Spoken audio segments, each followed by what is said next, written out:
Here's your shot at winning $1,000. Text the national keyword GRAB right now to 95819. That's GRAB to 95819. We'll text you back to confirm your entry. Data and messaging rates may apply. Please don't text and drive. It's $5K a day on WMAL. Now on 105.9 FM and streaming worldwide on the WMAL app. O'Connor and Company. It's 7:07, and it's Wednesday, the 28th day of October, and government shutdown continues. Well, it's the Democrat-led government shutdown. They're actually bragging about it now when confronted by members of the corporate legacy media who are actually asking the question, hey, why don't you open the government if you want SNAP payments and payments for, ICE agents and military officers and the enlisted and everything. And they say, oh, we'd love to do that, but then we'd lose our leverage. Yeah, you're suffering. Your desire to have food put on the table is their leverage. At least they're saying it out loud. There's some progress.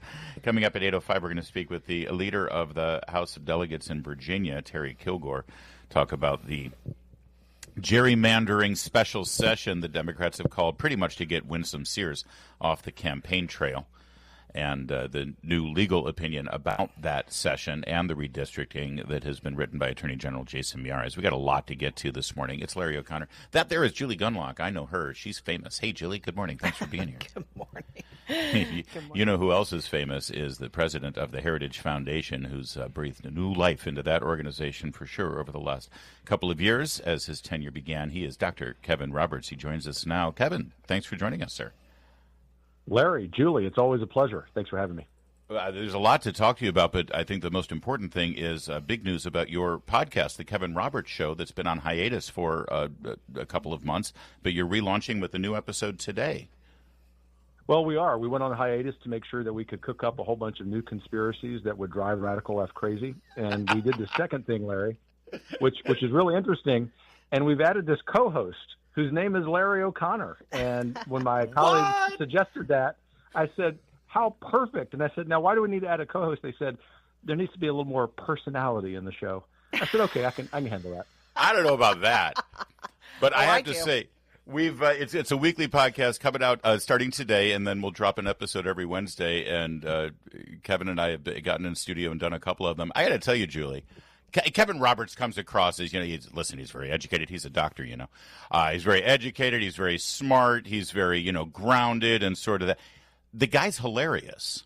He's, if anything, I'm keeping his zaniness in check on set. Hey, Larry, I'm feeling a little jealous here. Okay, don't like Kevin more. Okay, let's just. Let's keep it together. Okay, it's fair, but he has a day job, so there's no danger fine. Of anything. Well, I think y'all are sweetening me up for a hard question here. I'm ready. You're waiting. Not at all, but subscribe to it. It's fun, it's good, and the fun thing about this podcast that has been really sort of a challenge for me or new for me, Kevin, is that we're specifically not chasing today's or even this week's headlines. You wanted to zoom out and really talk about big issues that are affecting us every day, but really these are principles and issues that Heritage and the conservative movement have focused on for decades now.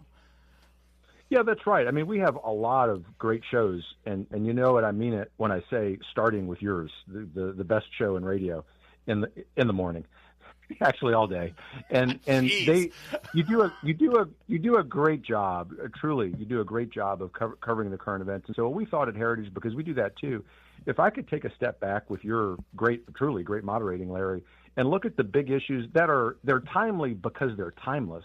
That would be something that we could offer to the national conversation. And so first episode that's coming out today is on national identity, border, immigration. That's something that's always timely in American history, but it's particularly timely now because of the great progress in that policy that the Trump administration has made.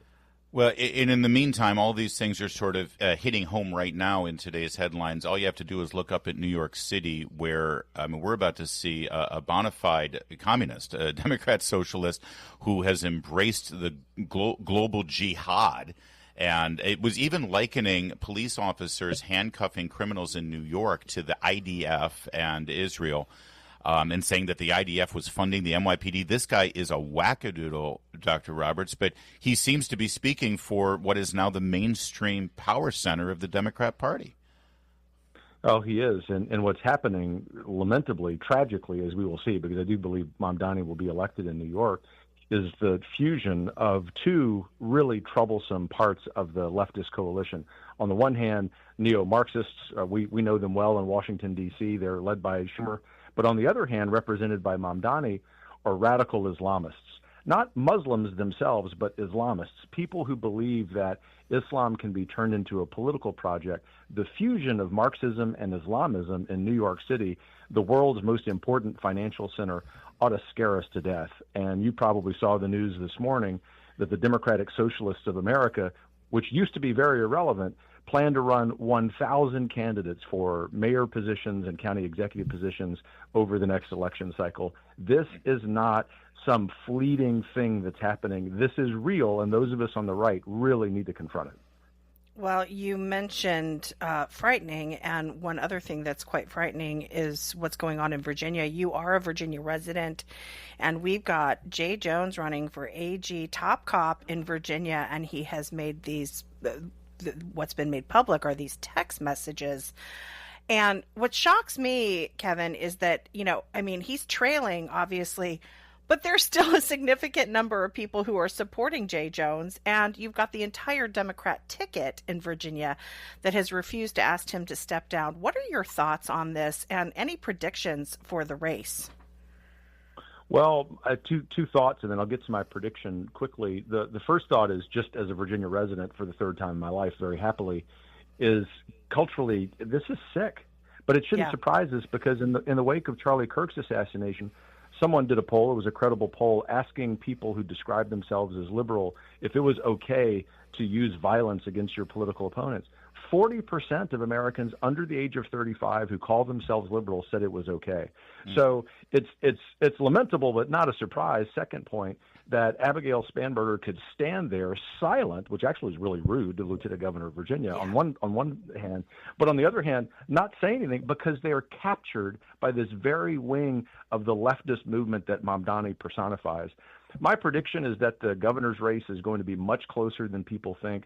I do believe that our great friend, a great personal friend of mine, Jason Miyares, is going to win re-election. I think he was going to do that even prior to the text messages. But people who like Winsome Sears, and now I'm speaking as the president of Heritage Action, so I can say something political. People who like Winsome Sears, people who like Jason Miyares, John Reed, the strong candidate for lieutenant governor, shouldn't take that confidence from us at Heritage Action as a sign that they shouldn't vote or shouldn't go get their friends and family and people who go to church with them to vote. It's really important they do so. At Heritage Action, final point, if I may, we're really invested in a handful of House of Delegate races in the central part of the Commonwealth, because we believe if the worst case scenario happens and Spanberger wins the governor's race, that flipping a couple of these delegate seats would actually be an insurance policy. Why do we need to do that? It's on display in Richmond right now with this unconstitutional quote unquote special session. All right. You can take the political action hat off now, which is lovely, by the way. It's got a feather. I enjoy it. But I do need you to put the policy hat on for our next couple of questions. And by the way, Julie, the policy hat, it's awesome. It's like the Sir Thomas More hat that Scalia wore that one time. I love it. Yeah, that's Kevin Roberts' policy hat. It is very, very channeling Thomas More, St. Thomas More, excuse me. We'll get to the policy stuff having to do with the shutdown and this revelation that conservatives, mainstream good old conservatives, were under investigation by the FBI for treason during Joe Biden. We're going to get Kevin Roberts to comment on all that in a moment. First, though, at 7:15 WMAL. WMAL, making sense of the news. Live from the Home Paramount Pest Control Studios. Home Paramount, the leader in pest control since 1939. Your next $1,000 could be one text away. It's $5K a day on WMAL.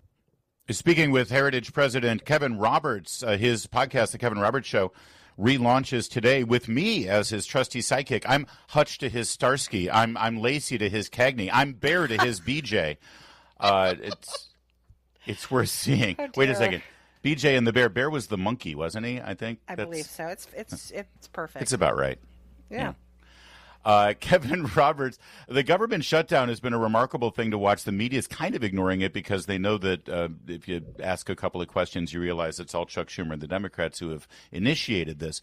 But the premise here is that the Affordable Care Act isn't affordable. Surprise, surprise. And that health insurance and health care in America was ruined by the Obamacare and by the Democrats. The question here is, at some point, conservatives, Republicans are going to have to come to the table and help fix this problem. What does that fix look like? What's the conservative solution for this broken system in America? Well, the conservative solution, which Heritage has talked about for a long time, is to put more choice in the hands of Americans. And we were working on that, continue to work on that up to this point. I mean, even through yesterday, our healthcare policy colleagues working on a solution that would give states more freedom to expand, for example, health savings accounts. Ultimately, what you have to do in healthcare from a conservative point of view is get rid of the third-party payer system. You have to make it less centralized, less socialized than it is. The problem is that right now, to swerve back into the sort of political timing of this, Larry, at the heart of your question, is that in addition to the Schumer Democrats who are shutting down the government to protect Schumer's reelection bid against AOC or someone on the left, we've got some moderate Republicans who are getting a little weak in the knees. Surprise, surprise. Yeah. And what they need to do to get into chronology here, sort of sequence, is remember, first and foremost, the off-ramp for the shutdown is that the Democrats in the Senate go into the Senate and they vote to reopen the government. And once we reopen the government, we can move to the second step, which Heritage would love to be, this conversation about healthcare policy. But let me just add one final point, and it's this. Keep in mind that most of the Democrats have changed the rules. They've moved the goalposts. They literally favor free health care for over 1 million illegal aliens over funding the salaries of our troops and air traffic controllers and other essential employees. That's the kind of conversation that can happen if and only if the Democrats are willing to come back into the Senate. We just need a handful of them to join Republicans and vote to reopen the government. Kevin, I want to kind of go back to these bigger issues you're going to focus on your podcast and talk about healthcare. How are Republican members doing a good job explaining to the American public that the reason healthcare prices are so high and going up is because of government involvement? It is just frustrating to me to see people say, no, we need more government intervention because healthcare is going up. How do we convey that? How do we explain that to the American public in digestible ways? I mean, the Democrats have it easy. They just have to say we throw more money at the problem. How do we explain that to the American public so that they really understand it's reversing Obamacare and government involvement in healthcare? I think in a lot of ways that's the question right now in terms of policy because of all the policy success in other areas by the administration, Julie. And so what you have to do is completely change the narrative framing that the left has imposed on us. The answer to your question without any great inflation is that most Republicans, in spite of their great intentions on the issue, barely get a passing grade in terms of messaging on the issue.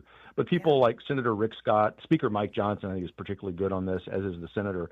The answer is you have to give people more freedom and more choice. Why do Democrats, for example, oppose the expansion of health savings accounts, which we know from heritage studies, from the studies of a lot of groups on the center right, actually would bring healthcare costs down and healthcare quality up? We know this from some pilot programs that have been run around the country over the last decade. Republicans need to home in on that and explain to the American people that the same thing that we're doing in education, for example, which is getting the very expensive third-party payer, the Department of Education, if you will, out of the way so that parents can be more in control of their children's education, is a very strong parallel to healthcare. But let me just sum up by saying that requires a lot of political will, and the three of us know, as your audience does, that's sorely lacking in Washington, even on the political right.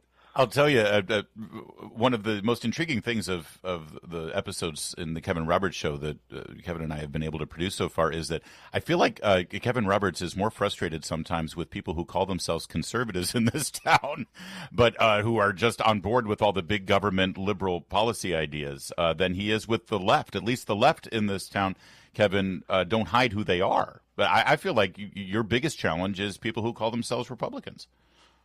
No, it's true. And look, it's really important that when we have the courage of our convictions, which all of us on the right should, that we, to Julie's great question about healthcare, be really good about the best way to message on some of these topics, because the biggest mistake we make, the biggest mistake some of these, rhinos or establishment Republicans make, is just accepting the framing of the left. And so what we try to do at Heritage every day is to say, and we want these folks to come back into the fold, right? It's fun to needle them and elbow a little bit. They do that to us plenty. But the point is, we want to build movement by convincing them there's a better way to talk about this. And the best way to do that, as you learn in law school or in debate class, is to reject the framing your opponent has given you. Yeah. I just wish at sort of a 101 level that more Republicans would do that. But thankfully, we have some who are really good at it, starting with the president, the vice president, the speaker. My friend Congressman Chip Roy are really excellent at this. Yeah. More than policy work, Larry and Julie, what Heritage does is encourage our friends on the center right to really focus on that messaging. Yeah, and they need to come home. They need to come home. It's safe to be here again, everybody, and reject the left. And it's fun. It is. We're having a blast. It's fun. Hey, it's not fun when the FBI is investigating you for treason, though. I got to get you to comment on former Heritage executive and now the head of the Conservative Partnership Institute, Ed Corrigan. It was revealed yesterday that Ed Corrigan, FBI was investigating him for treason. His crime, he opposed to Joe Biden. This is chilling and terrifying, Kevin. Oh, I was reading the largely redacted report last night. Number one, that report reads like, a fifth grader wrote it, so whoever submitted that should be embarrassed.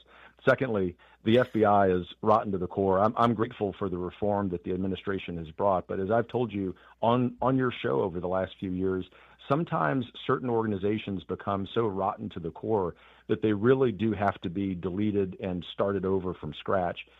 I think that's probably where we are with the FBI. But the third thing I would say is, for anyone who doesn't know Ed Corrigan, he is a patriot. He is a good man of faith. He's one of my best friends in this business. And it's just not only wrong, but it really is chilling that if that can happen to Ed Corrigan, who's very well positioned in conservative circles in D.C., it can happen to any ordinary American. But we know this because that happened to President Trump.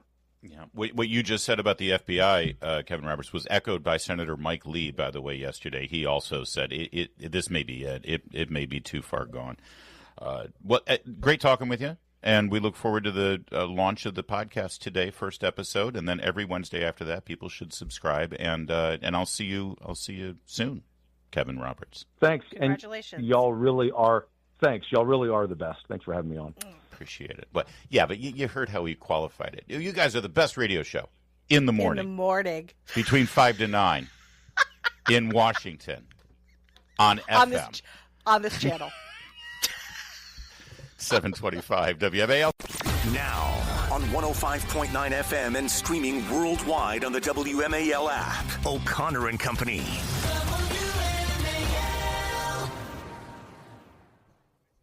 737 O'Connor and Company here on this Wednesday in your nation's capital. We're getting it done, and we'll get it done even more at 8:05 with the leader of the Republicans down in Richmond, Terry Kilgore, to talk about how the Democrats are wasting your time and your money for craven political purposes. In fact, Julie Gunlock, let's get right to it, shall we? How are you? I'm good. Good morning. As a Virginian, are you outraged at the Democrats trying to gerrymander your state? And I mean, you've outraged, not surprised, never surprised. At all. No, they want us dead. What are we? Gerrymandering? That's quaint. Jason Miyares, the Attorney General who's running for re-election, has issued an official opinion about the constitutional requirements to amend the Virginia Constitution, and it's not even a close call. Now, obviously, people are going to say, well, that's Jason Miyares, and he's just a conservative Republican, and he's running for re-election. And no. The law is the law. I haven't seen anybody who has suggested that what's going on in Richmond with this attempted constitutional amendment with a session called a week before Election Day is in any way constitutional, especially considering the language is clear. You can't do it when votes have already been cast. Can you imagine that? All the people who are now calling for this constitutional amendment, if you've already voted for them one way or the other, you have no way of letting your voice be heard about whether you want to move in this direction or not. It's a complete end around from the voters because Democrats insisted on moving the vote election day as early as September 15th. Let's be real, though. This has nothing to do with redistricting. This is all about getting Winsome Sears off and Jason Miyares off the campaign trail. This was designed to distract them, to get them off the trail, to get them wrapped up in this kind of stuff. They're literally their day jobs, so that they could not campaign. It's a dirty trick. And again, if anyone's surprised by this, Virginia Democrats are absolutely out of control. I mean, they are worse than Californians at this point. By the way, something remarkable happened yesterday. One of the latest polls in Virginia came out, and it's not one of the polls that actually ends up being accurate, like Trafalgar, some of the other ones who honestly count Republican voters. It's one of the very skewed Democrat-leaning polls that always get it wrong. And true to form, they're calling the governor's race by 7 points for Abigail Spanberger. That's not going to happen. But in that same poll, they're showing Jason Miyares up by 2 points over Jay Jones. That's how devastating the Jay Jones scandal up 20 points. Yeah, exactly. Which means he's probably exactly. So that's where things stand in that race right now. And by the way, at the special session yesterday in the Senate, of course, Winsome Sears had to be there. She presides over the Senate. All of the state senators had to be there, too. That includes the Democrat candidate for lieutenant governor, Ghazala Hashmi. But guess what? Her chair was empty, Julie. Yeah. She didn't even show up for that. She's barely campaigning because she's hiding from the media. In her basement, yes. And she didn't John even Reed. show up for the special session. Amazing. Yeah. Well, Absolutely. She's terrified. She has got a heck of a rival there in John Reed. He is incredible. He is so hardworking. He's incredibly articulate. He's been all over the state. No wonder she's hiding. Well, and here's another reason why she's hiding. She has radical ideas. Yep. Best personified by her plan to, keep sexual secrets away from parents, as displayed here in this report from WJLA. Oh, shoot. Hang on a second. Quick adjustment to my audio, and we'll have it. Nation's current school transgender model policies, which were crafted under the Northam administration, protect and respect students. The reality is that many of our LGBTQ children are most vulnerable in their home. While we want parents to be involved in their children's lives, the reality is that not all parents are going to be supportive. That's Ghazala Hashmi. Do you hear that? Do you hear that? That is not all parents are going to transition their kids. That's not all parents are going to agree to lobbing off girls' breasts and other sexual organs. Not every parent is going to medicalize, give them cross-sex hormones, and mutilate them. That is the problem. Some parents might want to put a pause on this. Some parents might say, let you need to get a little bit older. Let's talk about this. Let's get some counseling. That is the enemy to this woman. That was the voice of Ghazala Hashmi. That was the voice of the woman who wants to be lieutenant governor, saying the problem is that children have their biggest dangers at home, and that parents are not going to be supportive. Now, I hesitate, but I'm going to say it. What the heck, right? Usually my instincts are right. When I think a second time, maybe I shouldn't say this. No, you know what? I'm going to say it. Glenn Youngkin has been incredibly motivated on the campaign trail right now, and he is. I've seen. We had him on the show on Friday. He is ticked off at the Democrats for this special session.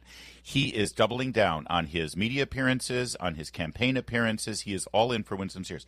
Let me just say, and I think our love and respect for Winsome Sears cannot be matched. We've loved her since the campaign 4 years ago when she was running for lieutenant governor. She's great. She's got a great story. She gavelled in the Senate with her shoe. Go ahead. With her pump. Absolutely. Yeah.